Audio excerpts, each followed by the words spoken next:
After we broke up, I found out I was pregnant with my ex's child. 2 months after our breakup, I discovered I was pregnant. Later, when he found out, he lost his composure for the first time, his eyes red as he asked, "Whose child is it?" At that moment, I was pinned against the door, my wrist held firmly by a man whose eyes were red as he looked at me, yet he carefully shielded my belly. I looked at this man, 8 years my senior, and smiled. "Why don't you guess?"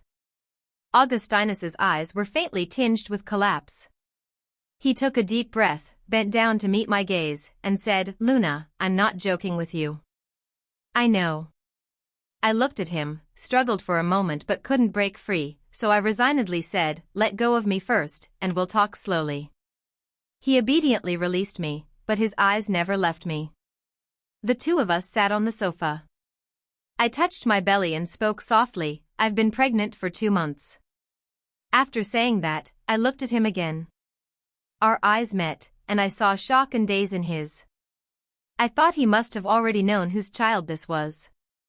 "We broke up almost 2 months ago." I exhaled, "Augustinus, this child is yours." At this moment, the 30-year-old man was flustered like a child. He hesitated to speak, his eyes still red-rimmed, yet those eyes shone darkly. Seeing him like this, I couldn't help but smile. "I will take responsibility for you and the child." He was silent for a long moment, his face flushed red before he finally said, "Fool." I chuckled softly, "That's exactly why I want you to take responsibility, otherwise, why would I come back to find you?" Augustinus and I were 8 years apart in age.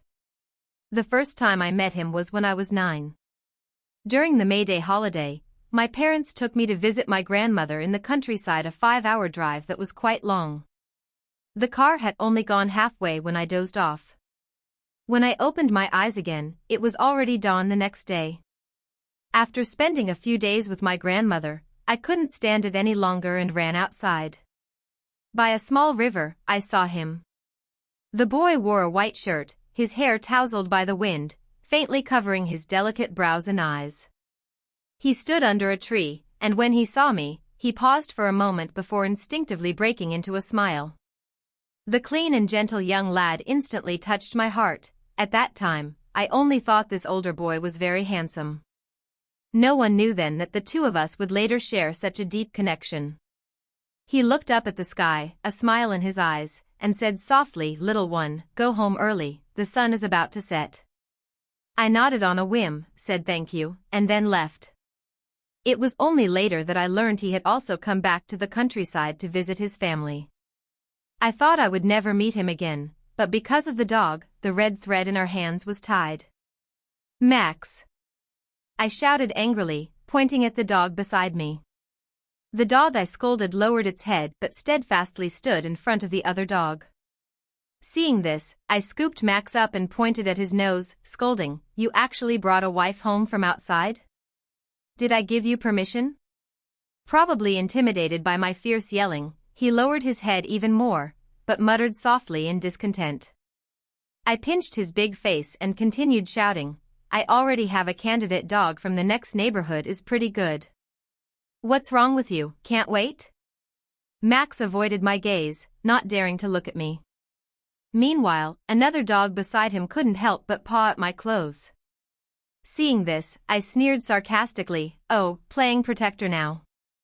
As soon as I finished speaking, Max broke free from my grip, barked at the other dog, and the two dogs ran off together. Unable to catch up, I gritted my teeth in frustration, feeling a sour sting. Even dogs have partners, but I don't. Damn it. In the days that followed, I often saw Max and his girlfriend strolling around the neighborhood. Of course, I couldn't tolerate such a thing happening, especially since I still didn't know what my future in-laws were like. So, I wrote a small sign and hung it around the girlfriend's neck. The sign was very clear: "Hello, I am Max's mom. I'm not sure if you know, but your dog is dating my dog. I hope you can reply. I'd like to learn more about your dog's situation." The next day, as they say, hard work pays off. A new sign hung around the girlfriend's neck, the handwriting sharp and elegant. The reply on the sign read, "Sorry, I've been too busy with work to know about this." If it has caused you any trouble, I will put a stop to it. As for the details about my dog, I've written them on the back. I flipped the sign over and read it carefully. After getting a general understanding, I felt satisfied. I also grew fond of the dog's owner. This person was very polite. Later, the two of us started keeping in touch this way. Back then, no one mentioned exchanging contact information. It was just poor 11 who suffered. 11 was Max's girlfriend. Seeing that things between them were about to work out, I thought it over for a day and decided to meet 11's owner to talk about 11 and Max. Without hesitation, I quickly wrote a note, hung it around 11's neck, and waited for a reply the next day. But unexpectedly, something went wrong. 11 didn't show up the next day. Max, did you have a fight with your girlfriend? I couldn't help but ask. Hearing this, Max whimpered, no way. Seeing how he acted, I knew it wasn't true. Then she must have rejected you. So I waited and waited until the third day when 11 finally appeared. 11 walked up to me, and I hurriedly took the note off her neck. When I read the words on it, I smiled with satisfaction. Our appointment was set for 3 p.m. on the weekend. To be honest, I was quite excited, but I still had to go. It wasn't until the moment I saw Augustinus that I realized what kind of handsome guy I had been talking to all along. He was as gentle as jade, a smile lingering in his eyes, gold-rimmed glasses perched on a high, straight nose. His plain white shirt somehow looked upscale on him. When he saw me, he stood up, politely greeted me, and introduced himself. Fortunately, our conversation went quite smoothly. I learned he was a lawyer, 29 years old. He seemed to embody the charm of a mature man completely. When he spoke, he was clear and concise, never too much or too little, never making me feel awkward or ignored. He left a very favorable impression, and he also explained why 11 hadn't gone to see Max for 3 days. He said he had been on a business trip, and 11 was temporarily looked after by a friend at a pet store, which caused the delay. I nodded in understanding. After all, work comes first. We settled things about Max and 11 and exchanged contact information in the process. After a quick wave goodbye, we parted ways. The next time I saw him was a week later. While walking the dog at night, I spotted Augustinus, also out with 11. I wanted to go over and say hello, but he was on the phone, his expression carrying an imperceptible tenderness. Maybe even he didn't realize how attractive he was like that. Suddenly, I became curious about who was on the other end of the line.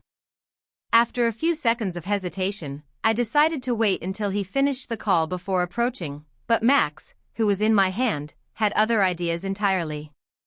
As soon as he saw 11, he got excited and tried to run over, but I held him back tightly and pulled him into hiding. Behind the bushes, I pointed at Max's nose and said slowly and clearly, "Don't get so worked up, you're hopeless." No sooner had I spoken than Max placed a paw on my arm, as if to say he understood. Seeing this, I smiled with satisfaction. To be honest, Augustinus really fit perfectly into my aesthetic. My heart had been pounding hard ever since I first saw him. A beauty who doesn't think about handsome guys isn't a true beauty, I thought to myself. Judging by 11's work schedule over those 3 days, he didn't have a girlfriend, and there was no wedding ring on his hand. So, I decided I was going to pursue him. "Max, do you want a dad?" I couldn't help but ask. At my words, Max's eyes filled with confusion, clearly puzzled. Seeing his reaction, I patted the paw he had resting on my arm with my other hand, full of determination. "Yeah, I knew you wanted a dad, and I'm going to give you one." Noticing Augustinus had finished his call, I didn't hesitate and took Max's leash, walking over. "What a coincidence, Augustinus." I stepped forward to greet him. Seeing me, Augustinus raised an eyebrow in mild surprise and replied warmly, "What a coincidence." No sooner had we exchanged greetings than Max and 11 were already snuggled up together. The night breeze was cool, and the streetlights cast a soft glow on us. "Augustinus, if you ever have to go on a business trip, you can leave 11 with me." After all, we're practically family now, I said with a smile. He chuckled softly at my words and didn't refuse, absolutely. As we kept in touch more, our relationship grew familiar. But my desire to pursue him never changed. I tried all sorts of ways to run into him by chance, all sorts of ways to flirt, but Augustinus was like a stone, no reaction at all. We only really got together one night. My guy best friend, Alex, insisted on dragging me to a bar. By the time we got back, it was already past 9 at night. Alex blocked my way, both of us reeking of alcohol. We were both nearly unconscious from drinking. Alex's hand was on my arm, his face flushed red, clearly having drunk a lot. Slurring his words, he said, "Hey, Luna, next time you see a handsome guy, remember to set him up for me. Don't keep them all to yourself." That's right, Alex likes guys. Absolutely, absolutely. I promised firmly. Don't worry. With me around, you won't be short of men. After saying that, my gaze blurred for a moment, and a sharp headache hit me. I even let out a drunken burp. Before I could even react, Alex pointed in a direction and said, "In that case, let's go for that guy over there. He's so handsome." I turned my head and saw Augustinus standing not far away, his eyes fixed on me and Alex. Seeing that Alex had his sights set on Augustinus, I kicked him in the leg and grumbled, "Forget you. He's not an option." Ignoring Alex's nagging, I stepped forward and ran toward Augustinus, smiling brightly with genuine surprise. "Augustinus, what are you doing here?" Augustinus opened his mouth as if to speak, but I cut him off. "Did you come to pick me up?" I knew it. His eyes were full of helplessness as he took my hand, glancing toward the still drunk and cursing Alex nearby. "Who's that?" "Alex. My guy best friend," I said, then threw myself into Augustinus's arms. He grunted softly as I fell into his embrace but didn't push me away. Instead, he held me tightly and lowered his voice to whisper in my ear, "Do you like him?" "I don't like it. He's stealing men from me." I snapped back. "Stealing men?"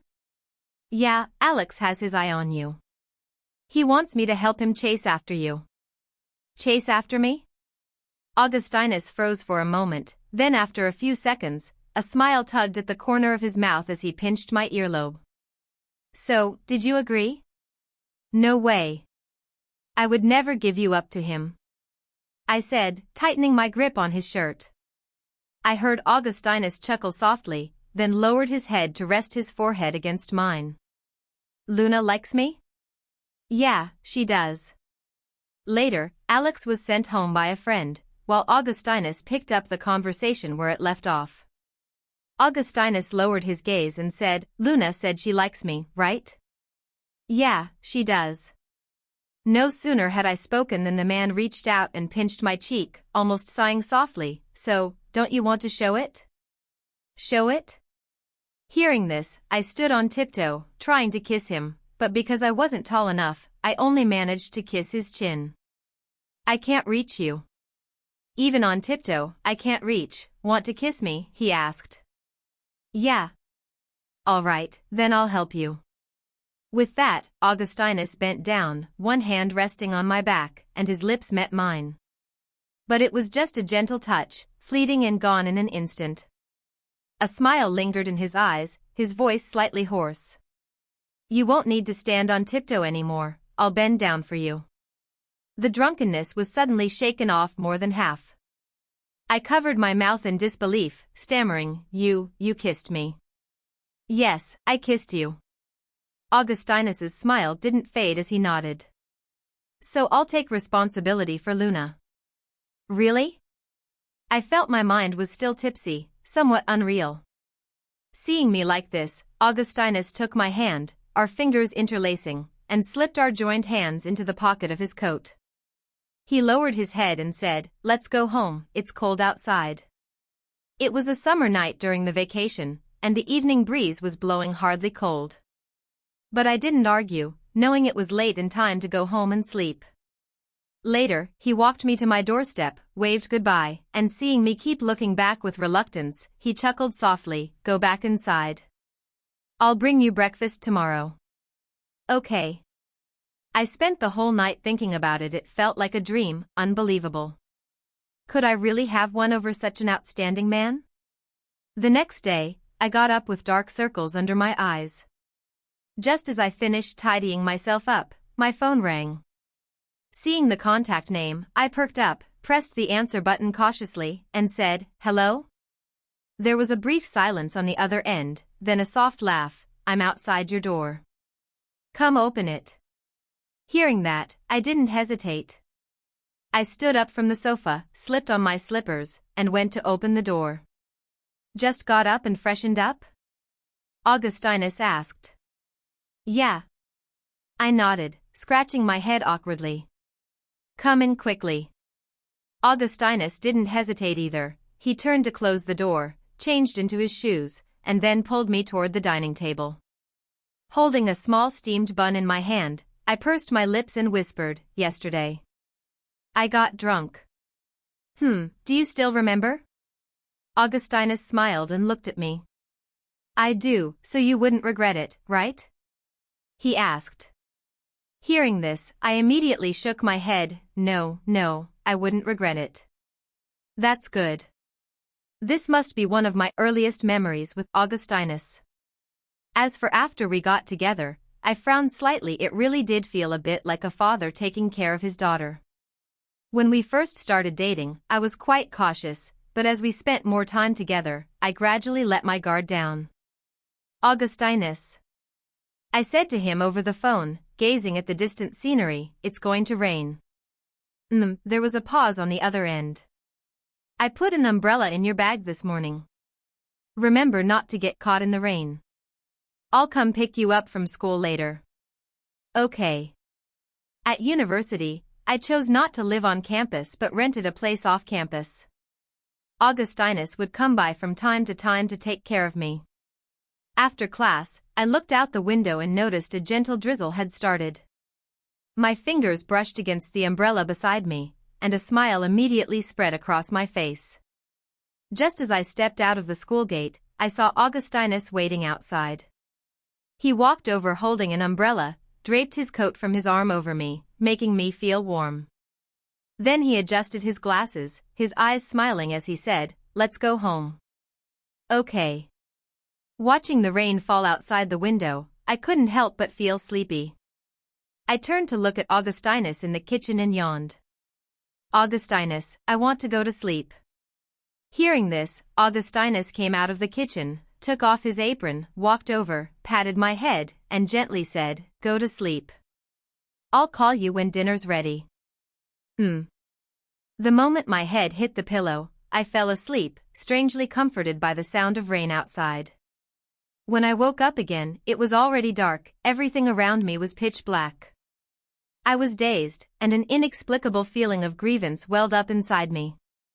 The rain still fell outside, but Augustinus was nowhere to be seen. For the first time, I felt this fragile. "Augustinus," I couldn't hide the sob in my voice, tears no longer held back fell from my eyes, landing on the blanket. "What's wrong?" Augustinus's voice came from outside the door, and within seconds, the door opened and he walked in. Seeing me like this, he furrowed his brows slightly, his eyes full of tenderness as he held me close to comfort me. "Why are you crying? Did you have a nightmare?" I clung to his waist, burying my face in his neck, my voice muffled, "Because you're not here." At my words, a soft laugh came from above, and Augustinus held me even tighter. He gently patted my back, a smile in his eyes, and kissed my forehead. "It's my fault for letting our Luna suffer." His voice was low and warm, his breath hot against my ear, making my face flush and heart race. Do you want something to eat? I saw you sleeping soundly just now, so I didn't want to wake you." "Yes." I didn't know when I had become so delicate. While my friends complained about their boyfriend's immaturity, Augustinus had already taken care of everything for me. He was never the sunny boy on campus. What he exuded was something only a mature man could possess. Later, he made me a bowl of porridge, watched me finish eating, and after I washed the dishes, glanced at the time and said softly, "Luna, I should get going." I know," I said while clutching his shirt tightly. "Luna?" Augustinus was surprised. "Don't go, okay? Stay tonight, Luna, do you know what you're saying?" I ran to hug him, my body trembling with fear. "Of course I know, I'm already an adult." "Stay." Augustinus was silent for a long moment, then gently held me. "All right." Now, everyone would know what was about to happen next, such an obvious invitation, Augustinus couldn't be unaware. But today, it made me realize that perhaps, unknowingly, I had already fallen into the trap that belonged to Augustinus. I could climb out any time I wanted because Augustinus gave me enough space, he didn't stop me. But the tenderness inside, meant for one person alone, made me sink deeper and deeper, never wanting to climb out again. I don't remember how I found the courage to kiss his lips, nor how I carefully unbuttoned his shirt. The last memory lingers only in the heart-wrenching pain. I saw the sweat beads on his temple and those eyes filled with hidden tenderness and concern. He reached out gently to wipe the tears from the corner of my eye, kissed the corner of my lips, and whispered hoarsely, "Do you want to continue?" I wrapped my arms around his neck and nodded stubbornly, yes. Like a small boat drifting in the vast sea, tossed and turned by the waves, unwilling and afraid to hide. In the end, Augustinus held me and washed me clean, then I nestled in his arms and fell asleep. The next morning, I woke up to find a note Augustinus had left by the bedside. I looked around in a daze, trying to get dressed, but an indescribable discomfort weighed on me. He wasn't there. Even though I knew Augustinus had gone out to buy breakfast, my heart still ached. I clearly knew what I had lost last night, though I wasn't sure if it was right or wrong. It felt like I had fallen into a valley, lost and helpless. Then, I couldn't hold back my tears any longer. Strangely, this wasn't how I was supposed to be. Perhaps all women in love are this fragile, but this wasn't the image I wanted to portray. Tears streamed down my cheeks as I clutched the bedsheet tightly. After a long while, I wiped my tears clean and slowly got dressed. By the time Augustinus returned, I had already recovered. His eyes were full of tenderness as he came over and kissed my forehead. After helping me wash up, he sat down and ate breakfast with me. Fortunately, there were no classes today, and Augustinus took the day off to stay home with me. Maybe he sensed the unease in my heart, because he was always accommodating, speaking to me gently. He would always pull me into his arms, kissing me tenderly. Everything was so beautiful. If it weren't for what happened afterward, I think we would have been happy. Augustinus reached out and placed his hand on my forehead, his face betraying an unmistakable anxiety. He spoke softly, "Are you sure you don't want to go to the hospital?" I weakly nodded, turning my head away. "We have to keep our distance, otherwise it would be bad if I infect you." Saying that, I wrapped the blanket tighter around me as drowsiness slowly crept in. Seeing that I didn't want to talk much, Augustinus nodded and said, "Then you rest for a while. If you still have a fever, just tell me." "Okay." With that, I fell asleep, and all of this trouble was caused by a rainstorm. That day, just after class, I was about to head home when I saw it was raining outside. The weather app on my phone clearly showed no rain today, but the sudden downpour caught me completely off guard. I instinctively thought of Augustinus, but then I remembered he should still be at work, and no one around me had an umbrella. Seeing that the rain was showing no sign of stopping anytime soon, I gritted my teeth and ran into the rain. The heavy rain was pouring down steadily, and at that moment, I felt utterly hopeless for the foolish idea I had just had. How did I even have the courage to think I could run back home? As if running fast enough would keep the rain from soaking me? As it turned out, I wasn't fast enough, and the rain drenched me like a drowned rat. But better a quick pain than a long one. I gritted my teeth and ran to the bus stop to take shelter. After wiping the rain off my face with a tissue, I noticed Augustinus had called 3 times but I had missed them all. I called him back and said, Augustinus, it's raining outside. Be careful on your way home. Are you still at school? No, I borrowed a friend's umbrella and now I'm waiting for the bus. Afraid he'd worry, I lied. After hanging up, I stuffed the tissue into my pocket. There was a brief silence on the other end. Send me your location, I'll come pick you up. No. Oh, the bus is here, I have to hang up first.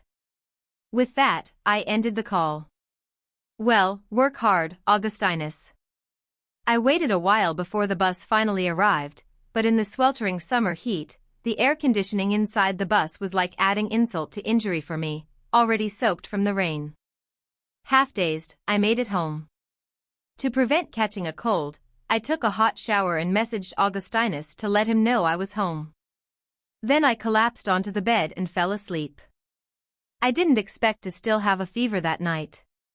Fortunately, Augustinus, worried about me, came over, found me burning up, coaxed me to take medicine, and took care of me through the night. The next morning, I woke up feeling completely at ease. I realized my fever had broken. After freshening up, I walked into the living room and immediately caught a pleasant aroma. I stepped into the kitchen and saw Augustinus wearing an apron, cooking porridge. When he saw me come in, the first thing he did was touch my forehead. No more fever, he said. Then, glancing at the porridge, he spoke gently, go sit in the living room for a while. The porridge will be ready soon. Since your fever just broke, eat something light. Okay. What? I absolutely refuse. My mother's angry voice came through the phone.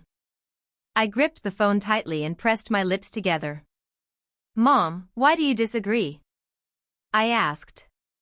Luna, you're still young and don't understand the ways of the world, but I've experienced more than you can imagine. I'm speaking from experience. Listen to me, you two should break up immediately. My mother's tone was heavy with concern as she went on and on. Hearing this, I couldn't help but retort, why should we break up? You haven't even met him, so how can you reject him like this? Luna, my mother called out, he's 8 years older than you. Do you think that's appropriate? I can understand if you were new to the world and got deceived, but he's already 29. He's even older than your brother. I was at a loss for words, only able to weakly protest, but I really like him, and he treats me well. Luna, I think you've lost your mind. Falling in love and you can't even find your way home. Men in love are all full of sweet talk, can you guarantee happiness after marriage? But I like him, how much is liking worth? Can it fill your stomach? Luna, break up with him within a week. Hearing this, my nose stung and my throat tightened. After hanging up, I calmed my breathing but couldn't clear my mind for a long time. My mother's words echoed in my ears, lingering without fading. Luna. After a long while, I snapped back to reality at Augustinus's voice. I forced a smile and faced him, I'm back.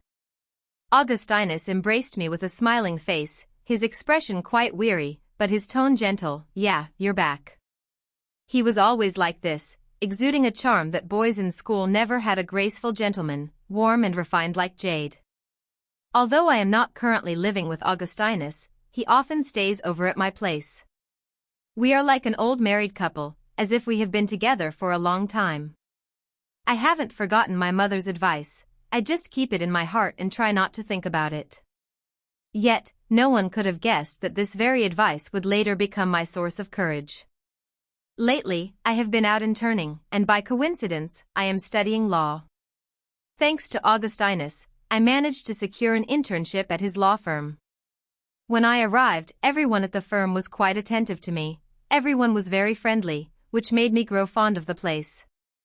Of course, quite a few people knew about my relationship with Augustinus.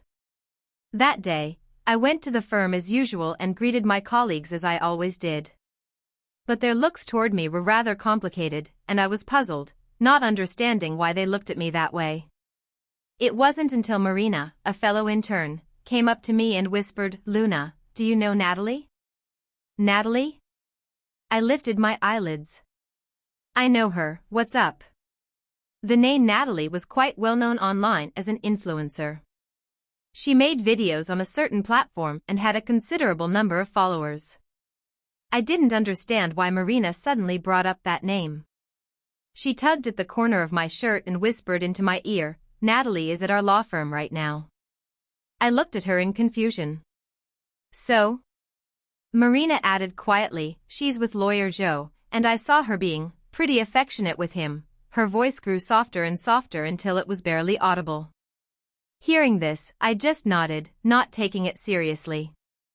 Thanks for telling me. Augustinus was outstanding in every way, and countless admirers surrounded him. As for Natalie, although it was a bit surprising, I didn't take it to heart. Augustinus would handle the attention around him well, and I had never worried about it. I held a document in my hand and delivered it to Augustinus's office. After knocking, I pushed the door open and stepped inside, but what met my eyes was somewhat glaring. I saw two people standing together, Augustinus holding his glasses in one hand, while his other arm was wrapped around Natalie's waist. I pressed my lips together and looked at them. Seeing this, Augustinus immediately broke free from Natalie's embrace, strode over to me, and said, there's nothing between me and her. No sooner had he spoken than Natalie, her face full of anger, came over and said, Augustinus, how can you say that? Just the night before last, you were holding me and calling me Nyen Nyen. At those words, my mind went blank. Shut up! Augustinus shouted. The gold-rimmed glasses in his hand were crushed out of shape as he gripped them, his eyes filled with panic, as if afraid I would believe her. It wasn't me. I didn't do anything like that the night before last. I took a deep breath and thought carefully. The night before last, Augustinus hadn't been with me.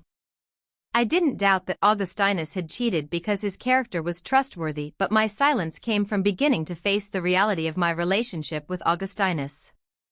My mind was filled with my mother's advice coming through on the phone. But it seemed this wasn't the time to think about that. I exhaled and looked Augustinus straight in the eye, speaking softly, explain it. Seeing my reaction, Augustinus calmed down as well. He pulled me down to sit beside him, leaving Natalie aside, his eyes fixed on me. I saw no trace of guilt in his gaze, which only made me more certain he hadn't cheated. Augustinus parted his lips. The day before yesterday, I went out to handle a case, and on the way back, I happened to run into a friend I hadn't seen in years. Feeling interested, I decided to chat with him a bit longer. We had dinner together, but unexpectedly, he got drunk and said he needed to go to the bathroom. I waited for about 20 minutes, and when he still hadn't returned, I went to look for him. As soon as I stepped out, I saw my friend hugging her. The she Augustinus referred to was obviously Natalie. He continued calmly, both of them were so drunk they were unconscious. I heard my friend crying out the name of a college ex-girlfriend, and I knew he had mistaken the person. Instinctively, I stepped in to separate them.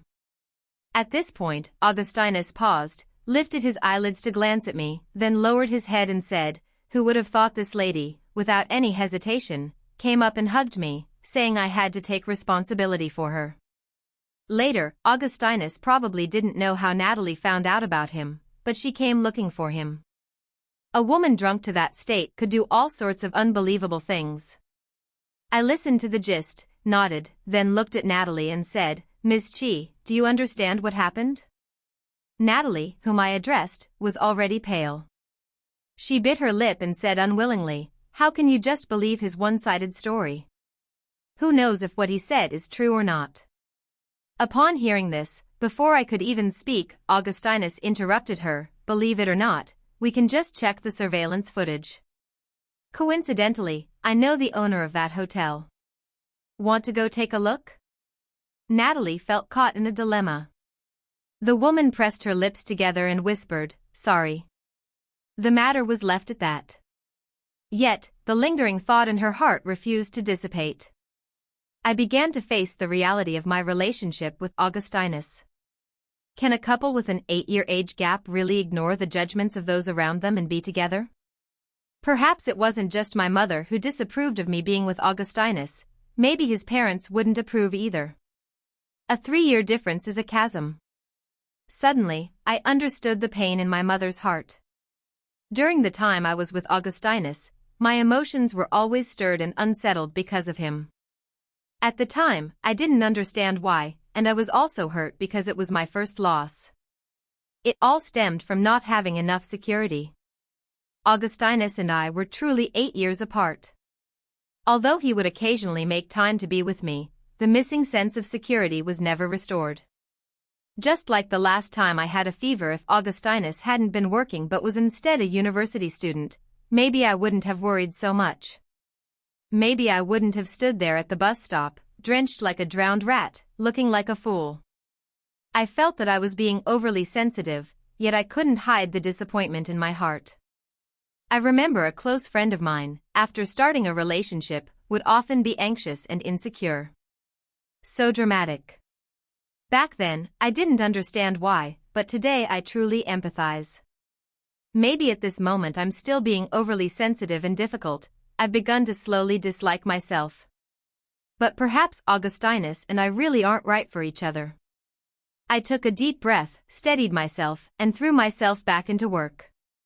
That night, after dinner, I made sure Augustinus had finished work before sending him a message. Augustinus, have you told your parents about me? After sending the message, I waited for a reply but none came. After a while, I put down my phone and cleared the dishes on the table. Only after everything was tidied up did I receive a message from Augustinus. I haven't told my parents yet. Sorry, Luna, I've been a bit busy lately. I looked at the message and suddenly smiled, then made a call. Luna.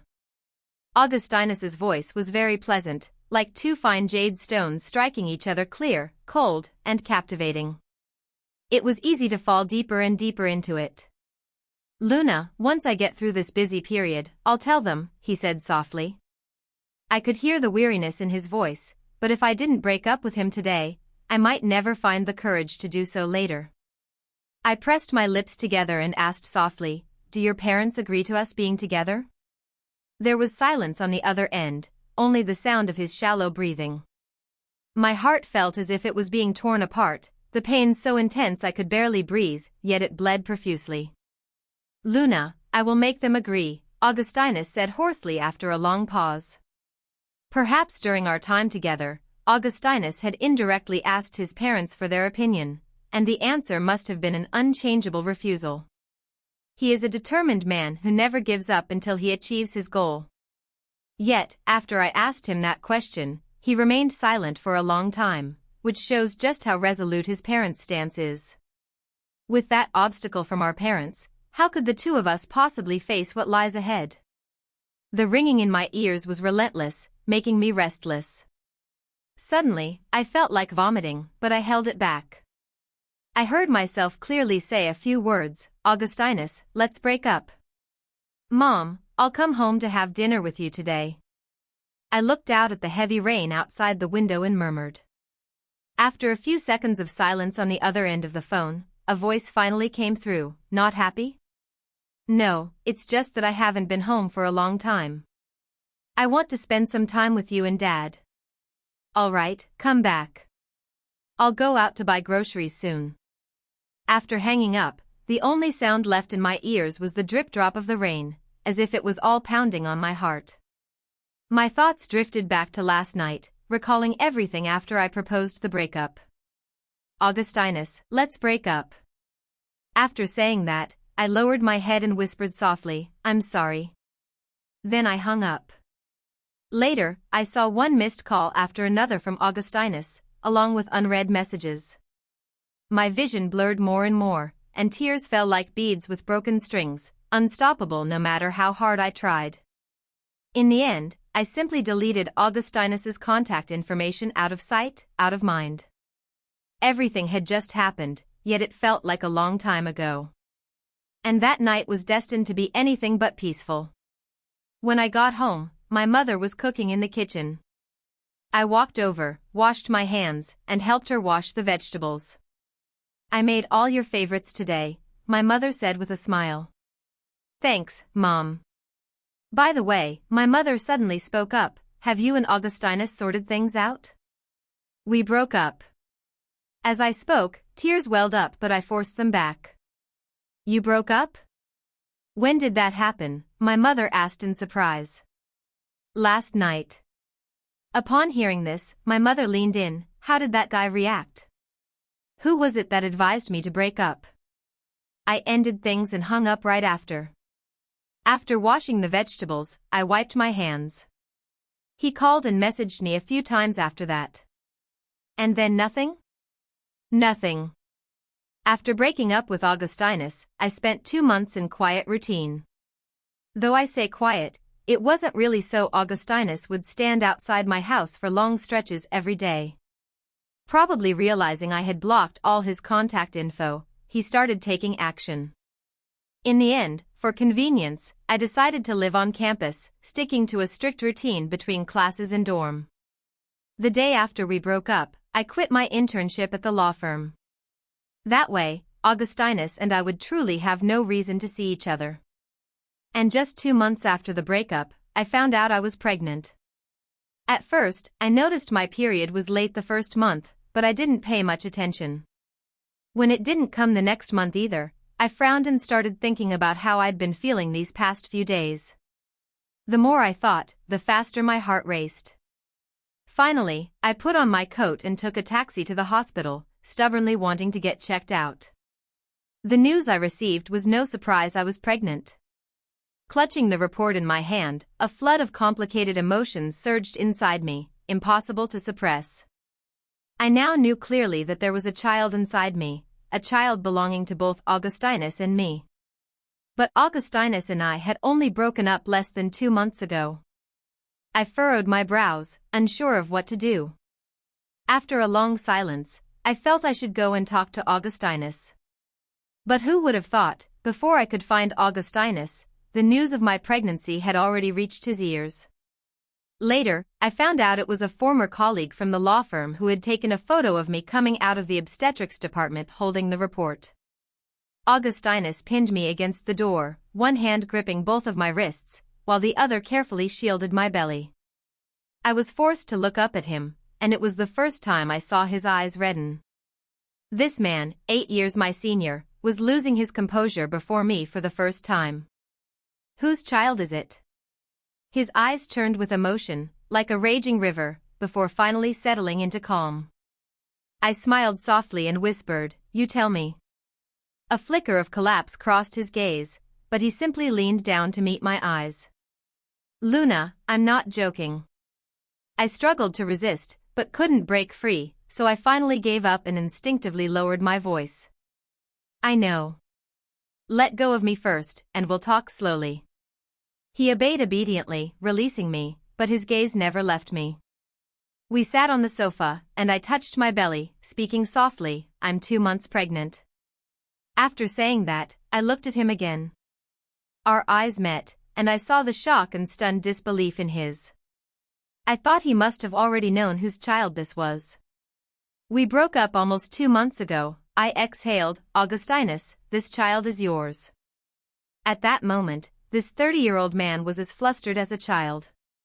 He hesitated to speak, his eyes rimmed red, yet those eyes shone darkly.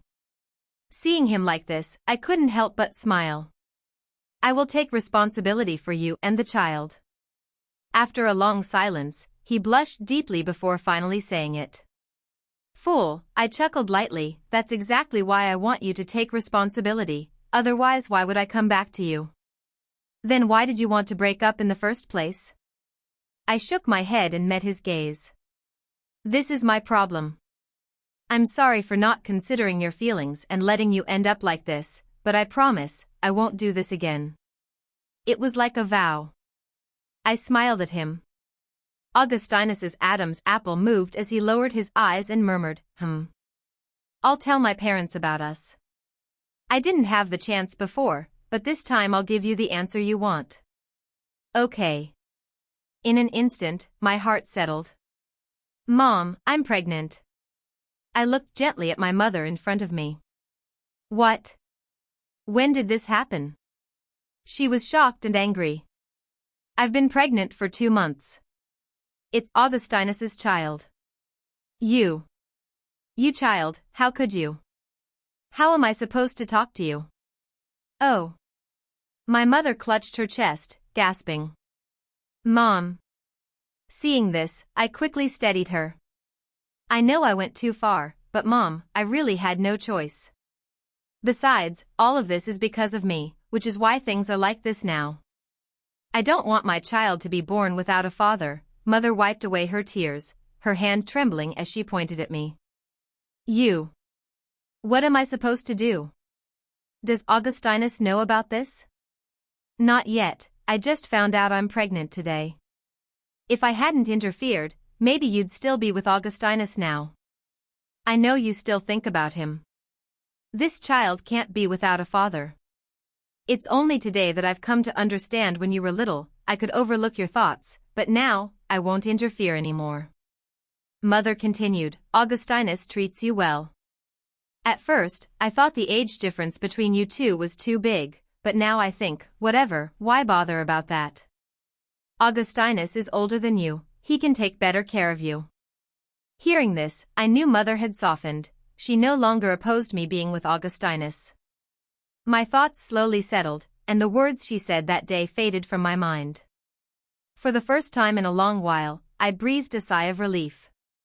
Since being with Augustinus, time seemed to speed up, he always made time to be with me. That day, after I finished eating, Augustinus suddenly said, my parents want to come visit you. Why you didn't tell me beforehand? Augustinus smiled at the corner of his eyes, I just found out myself. Looking at the middle-aged couple sitting across from me, I obediently sat beside Augustinus. Luna, Augustinus's mother called my name softly. Auntie. Luna, Auntie knows Augustinus is grown now. Being able to marry you is his blessing. The two of us don't ask for much, just that you and Augustinus stay healthy and happy.